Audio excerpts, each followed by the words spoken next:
Subscribe कीजिए हमारे channel को और बेल आइकॉन को दबाइए हमारी लेटेस्ट वीडियो सबसे पहले देखने के लिए।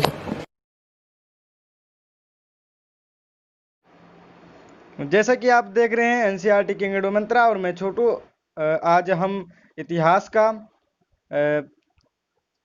अध्याय 1 यूरोप में राष्ट्रवाद का उदय हम यहाँ से शुरुआत करेंगे और ज़्यादा टाइम ना करते हुए हम यहाँ शुरुआत करेंगे। यह वीडियो काफ़ी लंबा हो सकता है क्योंकि इसमें बहुत सा टॉपिक है जिसे हमें समझना ज़रूरी है, क्योंकि यह आपके 10वीं में बोर्ड के परीक्षा में बहुत काम आ सकता है और इसके साथ आपके कई एग्ज़ामों में काम आ सकता है, जैसे यूपीएससी और आप देख सकते हैं पीसीएस के। और ज़्यादा टाइम ना करते हुए शुरुआत करेंगे जैसे कि यहाँ से 1848 में फ्रांसीसी कलाकार फ्रेडरिक सारियू ने 4 चित्रों का एक श्रृंखला बनाई। इनमें उसने अपने सपनों का एक संचार रचा जो उनके शब्दों में जनतांत्रिक और गणतंत्रों से मिलकर बना था। याद रखिएगा, सारियू जो बनाया था वो आप याद रखिएगा जनतांत्रिक और सामाजिक गणतंत्रों से मिलकर बना था। इस श्रृंखला के पहले चित्र 1 में यूरोप और अमेरिका के लोग दिखाए गए हैं। सभी उम्र और सामाजिक वर्गों के स्त्री पुरुष एक लंबी कतार में स्वतंत्रता की प्रतिमा की वंदना करते हुए जा रहे हैं। आपको याद होगा कि फ्रांसीसी क्रांति के दौरान कलाकार स्वतंत्रता को महिला का रूप प्रदान किया करते थे। याद रखिएगा, महिला का रूप फ्रांसीसी क्रांति में प्रदान किया करते थे। यहाँ भी आप ज्ञानोदय की मिसाल जिसे मैंने बनाया है, ज्ञानोदय का मेरे चैनल का भी आप देख सकते हैं। ज्ञानोदय की मशाल को पहचान सकते हैं जो उसके एक हाथ में है और दूसरे में मनुष्य के अधिकारों का घोषणा पत्र। प्रतिमा के सामने जमीन पर निरंकुश संस्थानों के ध्वस्त आवेश बिखरे हुए हैं। और निरंकुश देख सकते हैं, निरंकुश माने आप यहाँ निरंकुश ऐसी सरकार या शासन व्यवस्था जिसकी सत्ता पर किसी प्रकार का कोई अंकुश नहीं होता है। याद रखिए, निरंकुश वैसे भी अंकुश नहीं होगा। इतिहास में ऐसी राजाशाही सरकारों को निरंकुश सरकार कहा जाता था जो अत्यंत केंद्रीकृत सैन्यबल पर आधारित दमनकारी सरकारें होती थी। और इसी समय में आप कल्पनादर्श भी देख लीजिए भी आगे। कल्पनादर्श माने यूटोपिया, एक ऐसा समाज की कल्पना जो इतना आदर्श है कि उसका सरकार होना लगभग असंभव होता है। जैसे कि अभी देखेंगे यहाँ कल्पनादर्श का। सारियू के कल्पनादर्श माने जिसका असंभव माने यूटोपिया जिसे कहते हैं में दुनिया के लोग अलग राष्ट्रों के समूहों में बटे हुए हैं जिनकी पहचान उनके कपड़ों और राष्ट्रीय पोशाक से है। याद रखिएगा, किससे? कपड़ों और राष्ट्रीय पोशाक से है। स्वतंत्रता की मूर्ति से कहीं आगे एक जुलूस का नेतृत्व कर रहे हैं। संयुक्त राज्य अमेरिका और स्विट्जरलैंड तो अब तक राष्ट्र राज्य बन चुके थे। फ्रांस जो क्रांतिकारी तिरंगे से पहचाना जा सकता है कि प्रतिमा के पास अभी अभी पहुंचा है, उसके पीछे जर्मनी के लोग हैं जो काला, लाल और सुनहरा झंडा थामे हुए हैं। याद रखिएगा, जर्मनी के लोग जो थे वो काला, लाल और सुनहरा झंडा था उनका। और यह दिलचस्प है कि जिस समय सारियू ने यह छवि निर्मित की, जर्मन लोग तब तक एक संयुक्त राष्ट्र का हिस्सा नहीं बने थे। जो झंडा वे थामे हुए हैं वह 1848 की उदारवादी उम्मीदों की अभिव्यक्त है। याद रखिए, उदारवादी के बारे में बताएंगे थोड़ा सा। अनेक जर्मन भाषी रियासतों को एक प्रजातांत्रिक संविधान के अंतर्गत एक राष्ट्र राज्य में गठित करने की चाह थी। जर्मन लोगों के बाद ऑस्ट्रिया दो सिसिलियों की राजाशाही Lombardy, Poland, England, Ireland, Hungary और रूस के लोग हैं। प्रजातांत्रिक संविधान के अंतर्गत देख लीजिएगा आप।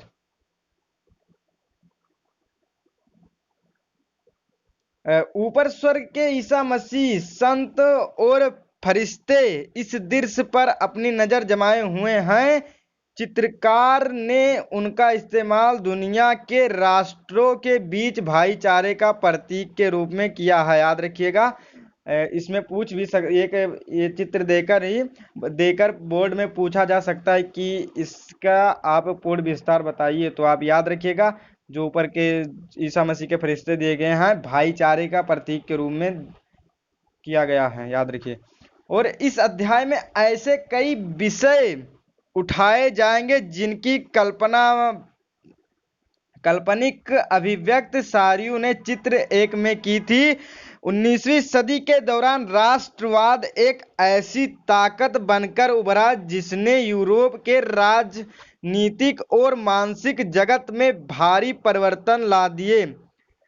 इन परिवर्तनों से अंततः यूरोप के बहुराष्ट्रीय वंशीय साम्राज्यों के स्थान पर राष्ट्र राज्य का उदय हुआ। यूरोप में लंबे समय से एक ऐसी आधुनिक राज्य की गतिविधियों और विचार विकसित हो रहे थे जिसमें स्पष्ट रूप से परिभाषित क्षेत्र पर प्रभुसत्ता एक केंद्र शक्ति थी।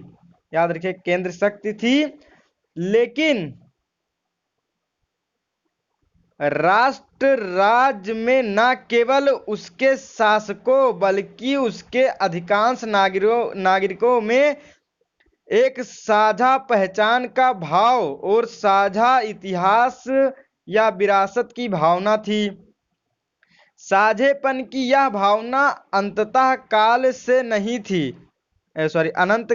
नहीं थी या संघर्षों और नेताओं तथा आम लोगों के सरगर्मियों से निर्मित हुई। यह अध्याय उन विविध प्रक्रियाओं पर प्रकाश डालेगा जिनके तहत 19वीं सदी के यूरोप में राष्ट्रवाद और राष्ट्र राज्य और राष्ट्रवाद अस्तित्व में आया। याद रखिएगा, अध्याय क्यों बताया गया है, आप याद रखिएगा क्यों। उन विभिन्न प्रक्रियाओं पर प्रकाश डालेगा यह अध्याय।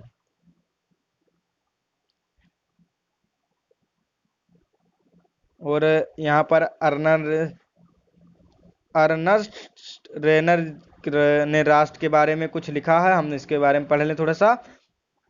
फ्रांसीसी दार्शनिक अर्नस्ट रेनर 1823-1992 में साबान विश्वविद्यालय में दिए एक व्याख्यान में राष्ट्र की अपनी समझ में प्रस्तुत किए थे। देखेंगे क्या, बाद में यह व्याख्यान एक प्रसिद्ध निबंध के रूप में छपा जिसका शीर्षक था राष्ट्र क्या है। इस निबंध में रेनर अन्य लोगों द्वारा प्रस्तावित इस विचार की आलोचना करते हैं कि राष्ट्र समान भाषा, नस्ल, धर्म या क्षेत्र से बनता है। याद रखिएगा, समान भाषा, नस्ल, धर्म या क्षेत्र से बनता है राष्ट्र। याद रखिए, अर्नस्ट रेनर के परिभाषा से कह सकते हैं, उनके निबंध से। एक राष्ट्र लंबे प्रयासों, त्याग और निष्ठा का चरम बिंदु होता है। शेर वीरता से युक्त अतीत महान पुरुषों के नाम और गौरव यह वह सामाजिक पूंजी है जिस पर एक राष्ट्रीय विचार आधारित किया जाता है।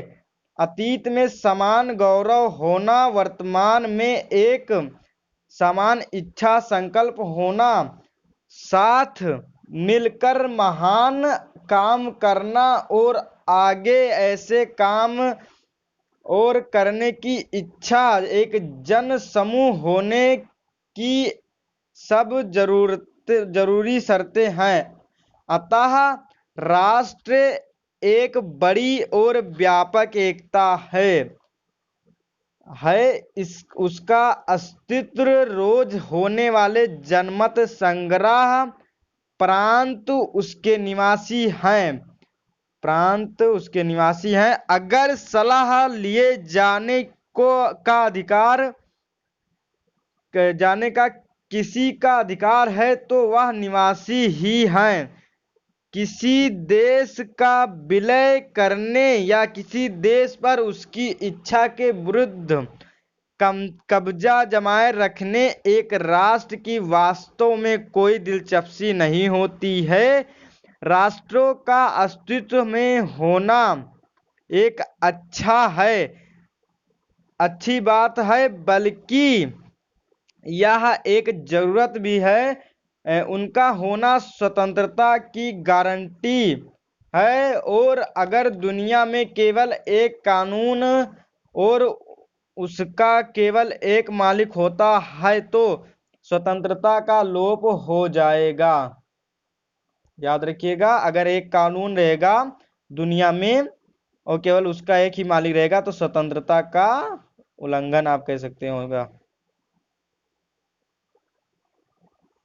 जनमत संग्रह आप देख सकते हैं। जनमत संग्रह एक प्रत्यक्ष मतदान जिसके जरिए एक देश के सभी लोग एक प्रस्ताव को स्वीकार कर या अस्वीकार करने के लिए पूछा जाता है। याद रखिएगा, भारत में जनमत संग्रह होता है। रेनर की समझ के अनुसार एक राष्ट्र की विशेषताओं का संक्षिप्त विवरण दें। इसके मत के अनुसार राष्ट्र क्यों महत्वपूर्ण है, आप भी ऊपर आप देख चुके हैं।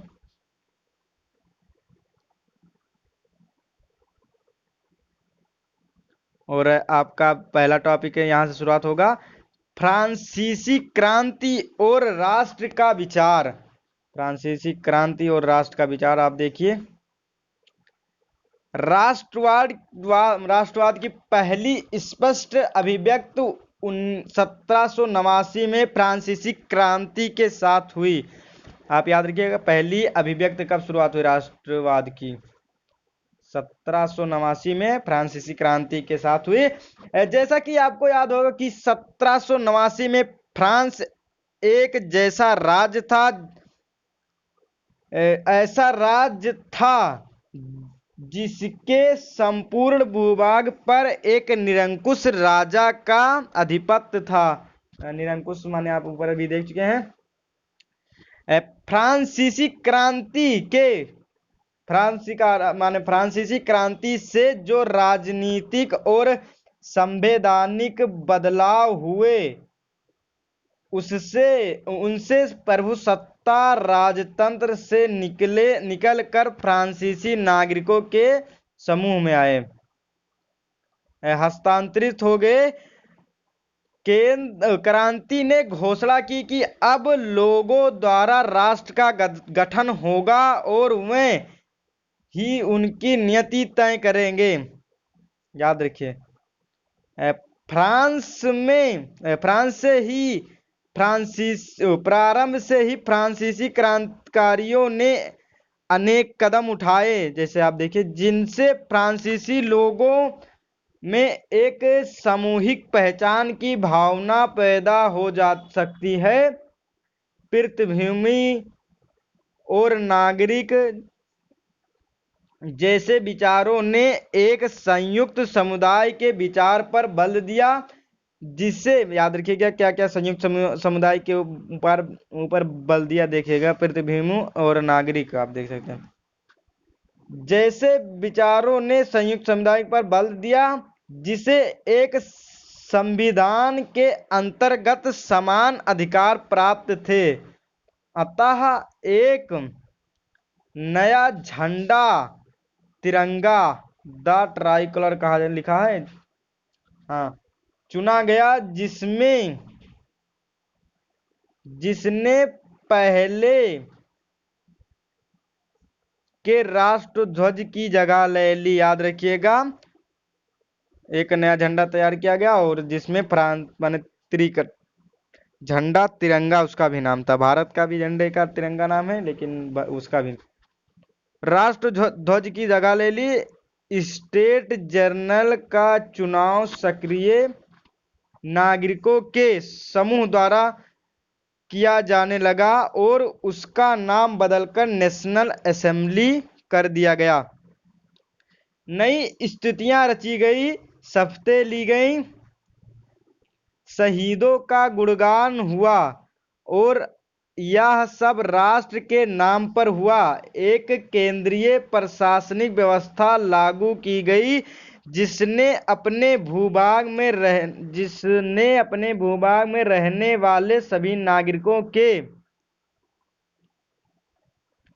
लिए समान कानून बनाए गए। आंतरिक आयात निर्यात शुल्क समाप्त कर दिए गए, शुल्क कर समाप्त किया गया था और भार तथा नापने की एक समान व्यवस्था लागू की गई।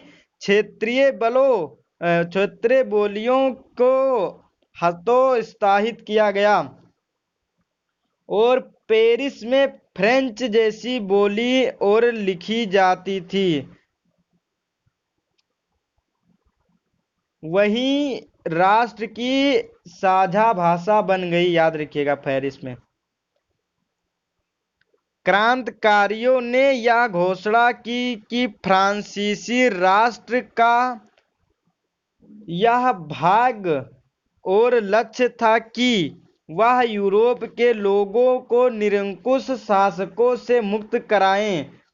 दूसरे शब्दों में, फ्रांस यूरोप के अन्य लोगों को राष्ट्रों में संगठित होने में मदद देगा। जब फ्रांस की घटनाओं की खबर यूरोप के विभिन्न शहरों में पहुंची तो छात्र तथा शिक्षित मध्य वर्गों के अन्य सदस्य जैकोबिन क्लबों की स्थापना करने लगे। जैकोबिन क्लब अभी बताएंगे आपको।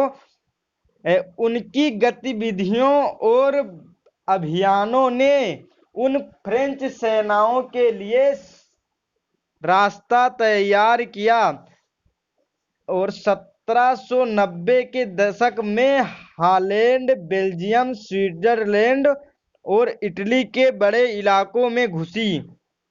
क्रांतिकारी युद्धों के शुरू होने के साथ ही फ्रांसीसी सेनाएं राष्ट्रवाद के विचार को विदेशों में ले जाने लगी।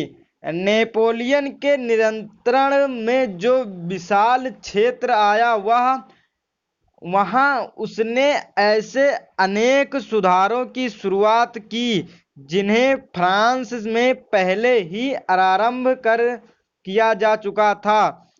फ्रांस में राजतंत्र वापस लाकर नेपोलियन ने निस्संदेह वहां प्रजातंत्र को नष्ट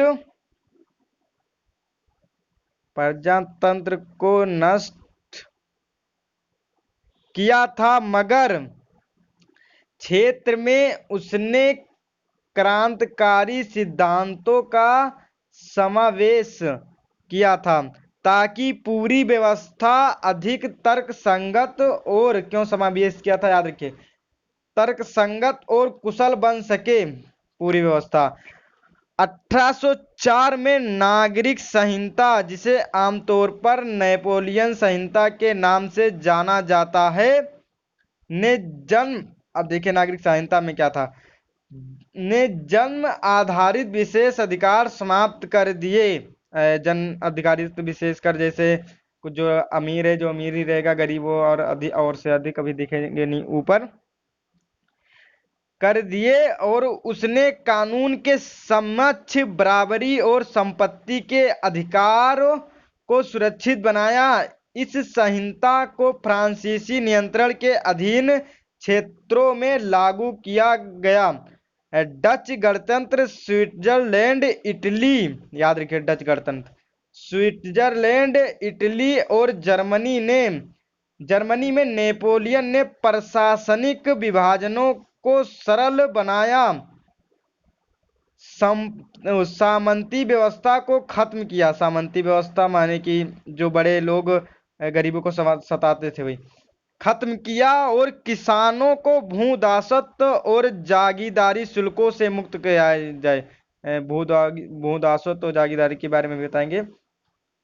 शहरों में भी कारीगरों के श्रेणी संघों के नियंत्रणों को हटा दिया गया, यातायात और संचार व्यवस्थाओं को सुधारा गया, किसानों, कारीगरों, मजदूरों और नए उद्योगपतियों ने नई नई मिली आजादी चखी। उद्योगपतियों और खास तौर पर सामान बनाने वाले लघु उत्पादक यह समझने लगे कि एक समान कानून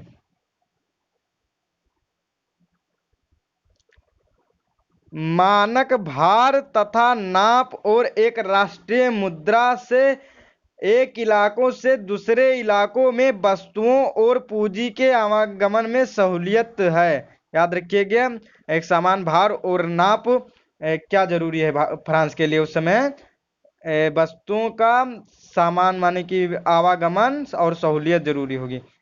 लेकिन जीते हुए इलाकों में स्थानीय लोगों की फ्रांसीसी शासन के प्रति मिली-जुली प्रतिक्रियाएं थी। देखिएगा, शुरुआत में अनेक स्थानों जैसे हॉलैंड और स्विट्जरलैंड और साथ ही कई शहरों जैसे ब्रसेल्स, मेज, मिलान और वर्सा में फ्रांसीसी सेनाओं का स्वतंत्रता का तोहफा देने वालों की तरह स्वागत किया गया। याद रखिएगा, स्वतंत्रता का तोहफा देने की तरह स्वागत किया गया था। कहाँ कहाँ? ब्रसेल्स, मेज, मिलान और वर्सा में किया गया। मगर यह शुरुआती उत्साह शीघ्र ही दुश्मनी में बदल गया जब यह साफ होने लगा कि नई प्रशासनिक व्यवस्थाएं राजनीतिक स्वतंत्रता के अनुरूप नहीं थी। बढ़े हुए कर, सेंसरशिप और बाकी यूरोप को जीतने के लिए फ्रेंच सेना ने जबरन भर्ती से हो रहे नुकसान, प्रशासनिक परिवर्तनों से मिले फायदों से कहीं ज्यादा नजर आने लगे।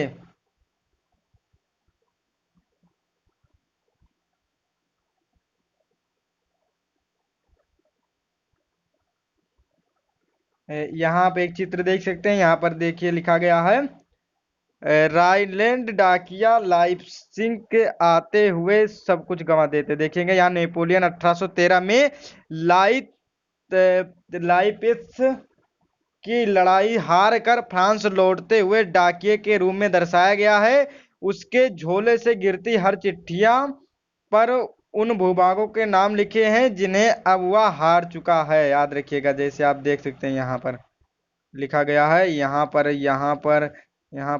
पर देख सकते हैं, और ये नेपोलियन का बताया गया है चित्र।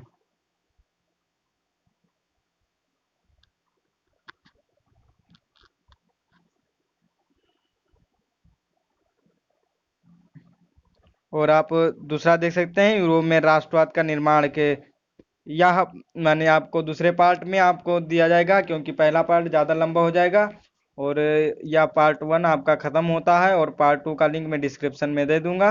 और ज़्यादा समय ना करते हुए यहीं पर आपका ख़त्म करता हूँ। और आप चैनल को लाइक करें, मैंने चैनल को सब्सक्राइब करें और वीडियो को लाइक करें, कमेंट करें, जहाँ मुझसे गलती हुई बताने की कोशिश करें और बताएं कि मैं इसमें क्या सुधार करूं, ताकि और मुझे इस समय सब्सक्राइबर की ज़्यादा से ज़्यादा ज़रूरत है। और सब्सक्राइब करना आप ना भूलें और अपने दोस्तों को शेयर करें और उनसे भी सब्सक्राइब करवाएं। इसी के साथ आपको धन्यवाद।